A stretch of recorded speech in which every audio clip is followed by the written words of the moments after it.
Hello friends, welcome to Devbhoomi Craze Education. Friends, आज हम यहाँ पे अध्ययन करेंगे इतिहास से संबंधित महत्वपूर्ण प्रश्नोत्तरी का।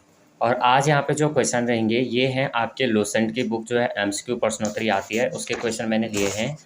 और आज यहाँ पे चैप्टर 10 रहेगा गुप्त उत्तरकाल यानी वर्धन वंश 645 ईस्वी तक। इससे पहले फ्रेंड्स मैंने जो है इसके 10 से 15 पार्ट अपलोड किए हैं। अगर आपने नहीं देखा तो आप देख सकते हैं, प्लेलिस्ट मैंने बनाई है। वीडियो हेल्पफुल लगेगी तो प्लीज़ वीडियो को लाइक शेयर और सब्सक्राइब भी करना और कमेंट करके बताना कि आपके जो है आउट ऑफ 55 कितने क्वेश्चन राइट हुए। पहला क्वेश्चन रहेगा, थानेश्वर में वर्धन वंश पुष्यभूति वंश की स्थापना किसने की? ऑप्शन नंबर यहाँ पे सी राइट आंसर हो जाएगा, पुष्यभूति वर्धन ने। अब यहाँ पे जो है सूची को सूची 2 से हमें सुमेलित करना है। तो सबसे पहले यहाँ पे क्या दिया है, वर्धन दिया है, राज्य दिया है, राजधानी दिया गया है। तो वर्धन के सामने क्या दिया, थानेश्वर। दूसरा ऑप्शन यहाँ पे दिया गया है मोखरी कन्नौज, वाकाटक पूरिका और मैत्रक यहाँ पे वल्लभी। अब यहाँ पे हमें बताना कि कौन इसका राइट आंसर हो जाएगा। तो यहाँ पे सबसे पहले अगर हम क्रम से देखेंगे तो वर्धन क्या हो जाएगा, थानेश्वरी हो जाएगा, मोखरी कन्नौज हो जाएगा, वाकाटक पूरिका, मैत्रक वल्लभी हो जाएगा। ऑप्शन नंबर यहाँ पे ए राइट आंसर हो जाएगा। नेक्स्ट क्वेश्चन, फिर यहाँ पे जो है सूची को सूची 2 से सुमेलित करना है। तो यहाँ पे राजवंश दिए गए हैं और राजवंश के सामने यहाँ पे संस्थापक दिए गए हैं। तो सबसे पहले यहाँ पे देखेंगे वर्धन राजवंश की जो संस्थापक थे वो कौन थे, पुष्यभूति। मोखरी के कौन थे, ये थे भट्टार्क। कौन थे, भट्टार्क। और वाकाटक के थे आपके विंध्य शक्ति और मैत्रक के थे ईशान वर्मा। तो option number D right answer हो जाएगा। कदम्ब राज्य की स्थापना मयूर शर्मन ने की थी, उसने अपनी राजधानी बनवाई। क्वेश्चन नंबर 4 का यहाँ पे राइट आंसर क्या हो जाएगा, सी हो जाएगा, वैजयंती या वनवासी को। निम्नलिखित में वह अंतिम बौद्ध राजा कौन था जो संस्कृत का महान विद्वान और लेखक था? तो क्वेश्चन नंबर 5 का यहाँ पे डी राइट आंसर हो जाएगा, हर्षवर्धन। नेक्स्ट क्वेश्चन है, हर्षचरित किसके द्वारा लिखी गई थी? तो क्वेश्चन नंबर 6 का यहाँ पे क्या राइट आंसर हो जाएगा, बी हो जाएगा, बाणभट्ट। हर्षवर्धन के समय कौन सा चीनी तीर्थयात्री भारत आया था? डी राइट आंसर हो जाएगा, वैनसांग। चालुक्य राजा पुलकेशिन द्वितीय को किसने पराजित किया था? Question number 8, B right answer हो जाएगा, नरसिंह वर्मन फर्स्ट। किस व्यक्ति को द्वितीय अशोक कहा जाता है? Question number 9, D right answer हो जाएगा, हर्षवर्धन। बाणभट्ट किस सम्राट के दरबारी कवि थे? क्वेश्चन नंबर 10, तो सी राइट आंसर हो जाएगा, हर्षवर्धन। बाणभट्ट किस सम्राट के राज दरबारी कवि थे? क्वेश्चन नंबर 10, सी राइट आंसर हो जाएगा, हर्षवर्धन। हर्ष एवं पुलकेशिन द्वितीय के मध्य हुए संघर्ष की जानकारी कहाँ से मिलती है? क्वेश्चन नंबर 11 का यहाँ पे ए राइट आंसर हो जाएगा, ऐहोल अभिलेख से। प्रतापशील हुण हरिण केसरी महाराजा धीराज नामक उपाधियां निम्न में से किसकी थी? क्वेश्चन नंबर 12 का बी राइट आंसर हो जाएगा, प्रभाकर वर्धन। सम्राट हर्ष ने अपनी राजधानी थानेश्वर से कहाँ स्थानांतरित की थी? क्वेश्चन नंबर 13 का यहाँ पे सी राइट आंसर हो जाएगा, कन्नौज। सकलोतरा पथनाथ किसे कहा गया है? Question number 14, B right answer हो जाएगा, हर्षवर्धन। वैनसांग ने किसे शीलादित्य कहा है? Question number 15, D right answer हो जाएगा, हर्षवर्धन। गुप्त वंश के ह्रास के पश्चात उत्तर भारत में बड़े भा का पुनर्गठन किसने किया? तो क्वेश्चन नंबर 16 का यहाँ पे सी राइट आंसर हो जाएगा, हर्षवर्धन। बंगाल का कौन सा शासक हर्ष का समकालीन था? क्वेश्चन नंबर 17, ए राइट आंसर हो जाएगा, शशांक। चालुक्य शासक पुलकेशिन द्वितीय ने किस नदी के किनारे हर्षवर्धन को परास्त किया था? क्वेश्चन नंबर 18, सी राइट आंसर हो जाएगा, नर्मदा को। हर्ष के शासनकाल में उत्तर भारत का सबसे महत्वपूर्ण शहर कौन सा था? 19, सी राइट आंसर हो जाएगा, कन्नौज। हर्ष की जीवनी किसने लिखी है? Question number 20, option number B हो जाएगा, बाणभट्ट। हर्षवर्धन अपनी धार्मिक सभा कहाँ किया करता था? बी राइट आंसर हो जाएगा, प्रयाग में। वर्धन वंश की राजधानी थानेश्वर किस प्रदेश में स्थित है? ऑप्शन नंबर बी हो जाएगा, हरियाणा। हर्षवर्धन की बहन राज्यश्री का विवाह किसके साथ हुआ था? तो यहाँ पे क्या हो जाएगा क्वेश्चन नंबर यहाँ पे 23 का बी राइट आंसर हो जाएगा मोखरी नरेश गृहवर्मा से। हर्षवर्धन के अग्रज राज्यवर्धन द्वितीय की हत्या किसने की थी? बी राइट आंसर हो जाएगा गौड़ नरेश शशांक। हर्षवर्धन ने 606 ईस्वी में हर्ष संवत की स्थापना किस उपलक्ष्य में की थी? 25। ए राइट आंसर हो जाएगा अपने राज्यारोहण के उपलक्ष्य में। कौन वर्धन वंश की राजधानी थानेश्वर से कन्नौज ले गया?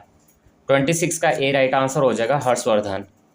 कन्नौज किस प्रदेश में स्थित है? 27। ए राइट आंसर हो जाएगा उत्तर प्रदेश। वेनसांग की भारत में यात्रा के समय सूती कपड़ों के उत्पादन के लिए सबसे प्रसिद्ध नगर था। तो 28 का यहाँ पे राइट आंसर क्या हो जाएगा? Option number B Mathura. 29 है कवि बाणभट्ट निवासी था। कवि बाणभट्ट निवासी था 29। ऑप्शन नंबर बी हो जाएगा थानेश्वर का। नागानंद का रचनाकार कौन था? Question number 30। Option number B हो जाएगा हर्षवर्धन। सम्राट हर्षवर्धन ने 2 महान धार्मिक सम्मेलनों का आयोजन किया था। 31। ऑप्शन नंबर ए हो जाएगा कन्नौज व प्रयाग में। नागानंद रत्नावली एवं प्रियदर्शिका नाटकों के नाटककार हैं। 32। डी राइट आंसर हो जाएगा हर्षवर्धन। गुर्जरों को किस शासक ने पराजित किया था? 33। सी राइट आंसर हो जाएगा हर्षवर्धन। आज भी भारत में वेनसांग को याद करने का मुख्य कारण है। डी राइट आंसर हो जाएगा सी यूकी की रचना। हर्षवर्धन के विजयी जीवन में एकमात्र पराजय देने वाला पुलकेशन द्वितीय कहाँ का शासक था? 35। ऑप्शन नंबर ए वातापी बादामी। हर्षवर्धन ने अपनी पुत्री का विवाह वल्लभी नरेश से किया जो कि उसकी एक बड़ी कूटनीतिक उपलब्धि थी। वल्लभी नरेश का नाम क्या था? 36। ऑप्शन नंबर ए हो जाएगा ध्रुवसेन द्वितीय। 641 ईस्वी में किसने चीन के राजा ताइत्सुंग के पास एक राजदूत भेजा? तो यहाँ पे 37 का क्या होगा? डी हो जाएगा हर्षवर्धन। नेक्स्ट क्वेश्चन है हर्षवर्धन के भारतीय मिशन के जवाब में चीनी सम्राट ताइत्सुंग ने 3 चीनी मिशन हर्षवर्धन के दरबार में भेजे जिसमें से एक मिशन हर्षवर्धन के मरणोपरांत पहुंचा। अंतिम मिशन में शामिल उस चीनी राजदूत का क्या नाम है जिसने हर्ष की मृत्यु के तुरंत बाद जो घटना घटित हुआ उसका विस्तार से वर्णन किया है? 38। ऑप्शन नंबर ए हो जाएगा वांग वेन तशे। किस चीनी यात्री को वर्तमान शाक्य मुनि एवं यात्रियों में राजकुमार कहा जाता है? 39। Option number B Xuanzang. Xuanzang Bharat में लगभग कितने साल रहा? 40 क्वेश्चन है। तो सी हो जाएगा 14 साल। वेनसांग के समानार्थ एवं महायान धर्म के प्रचारार्थ हर्षवर्धन ने कहाँ महासभा का आयोजन 643 ईस्वी में कराया था? 41। ऑप्शन नंबर यहाँ पे ए हो जाएगा कन्नौज। कुंभ मेला का प्रारंभ करने का श्रेय किसे दिया जाता है? 42। ऑप्शन नंबर सी हो जाएगा हर्षवर्धन। नर्मदा नदी पर सम्राट हर्ष के दक्षिणवर्ती अग्रगमन को रोका? 43। बी राइट आंसर हो जाएगा पुलकेशिन द्वितीय ने। निम्नलिखित में से किसने नालंदा विश्वविद्यालय को 100 ग्रामों की आयत दान स्वरूप दिए? तो 44 के यहाँ पे डी राइट आंसर हो जाएगा हर्षवर्धन। सूची को सूची 2 से सुमेलित करना है यहाँ पे। तो 45 यहाँ पे बताना हमें। सबसे पहले हर्षचरित कादम्बरी ये हो जाएगा बाणभट्ट। उसके बाद नीति शतक, श्रृंगार शतक और भक्ति शतक ये क्या हो जाएगा? हर्षवर्धन। और सूर्य शतक आपका क्या हो जाएगा? मयूर हो जाएगा। और प्रियदर्शिका रत्नावली नागानंद आपका क्या हो जाएगा? भर्तृहरि हो जाएगा। तो ऑप्शन नंबर यहाँ पे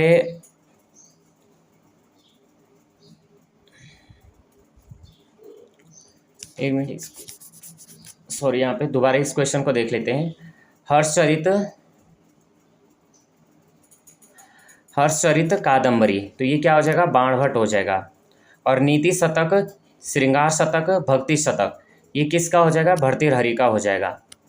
और सूर्य शतक मयूर और प्रियदर्शिका रत्नावली नागानंद ये किसका हो जाएगा? हर्षवर्धन का हो जाएगा। तो option number A right answer हो जाएगा। निम्नलिखित में से कौन हर्षवर्धन के दरबार से संबंध नहीं था? तो 46 का यहाँ पे क्या राइट आंसर हो जाएगा? ऑप्शन नंबर बी हो जाएगा कालिदास। बाणभट्ट, भर्तृहरि और मयूर हो जाएगा, लेकिन बाणभट्ट जो है कालिदास नहीं है। कथन दिया गया, कारण दिया गया, हर्षवर्धन ने किसी नवीन शासन प्रणाली को जन्म नहीं दिया और हर्षवर्धन ने गुप्त शासन प्रणाली को कुछ संशोधनों के साथ अपनाया। तो कथन और कारण दिए गए हैं 47। ऑप्शन नंबर ए यहाँ पे राइट आंसर हो जाएगा। ए और आर दोनों सही हैं। आर ए की सही व्याख्या करता है। अगला यहाँ पे 48, कौन सही सम्मिलित है? 48 तो क्या हो जाएगा? अवंती हर्षवर्धन का प्रधानमंत्री, सिंहनाद महासेनापति, कुंतल आपका सेनापति अश्वसेना। डी राइट आंसर होगा उपयुक्त सभी, तो option number D right answer हो जाएगा। किसका कथन है? भारत के लोग गर्म मिजाज के हैं, उन्हें जल्दी गुस्सा आता है परंतु ईमानदार होते हैं, भारतीय स्वच्छता प्रेमी हैं। 49 सी राइट आंसर हो जाएगा वेन्सान।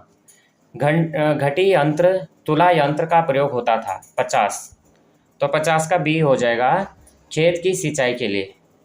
निम्नलिखित में से कौन सा वाक्यांश हर्षोत्तर काल के स्रोतों में सामान्यतः उल्लेखित हुंडी की प्रकृति स्वरूप को परिभाषित करता है? तो 51 का सी राइट आंसर हो जाएगा विनिमय पत्र। क्या हो जाएगा? विनिमय पत्र। दक्षिण भारत के संदर्भ में एरीपति का अर्थ क्या था? 52 तो ए राइट आंसर बनेगा जलाशय की भूमि। हर्ष के काल में भू राजस्व की सीमा क्या थी? तो हर्ष के शासन काल में जो है भू राजस्व की जो सीमा थी, ऑप्शन नंबर यहाँ पे 6 बी हो जाएगा 1/6 से और 1/10 तक, यानी 1/6 से और 1/10 तक। मोखरी शासकों की राजधानी डैश थी। ऑप्शन नंबर बी हो जाएगा कन्नौज। सी यू की नामक यात्रा विवरण निम्न में से किससे जुड़ा है? 55 तो डी राइट आंसर हो जाएगा वैनसांग से। क्या हो जाएगा? वैनसांग। तो यहाँ पे फ्रेंड्स हमारे जो है 50 क्वेश्चन कंप्लीट हुए। आप आउट ऑफ 50 आप 55 आपके कितने राइट आंसर बनते हैं कमेंट कर सकते हैं। वीडियो हेल्पफुल लगी हो तो प्लीज़ वीडियो को लाइक शेयर और सब्सक्राइब करना।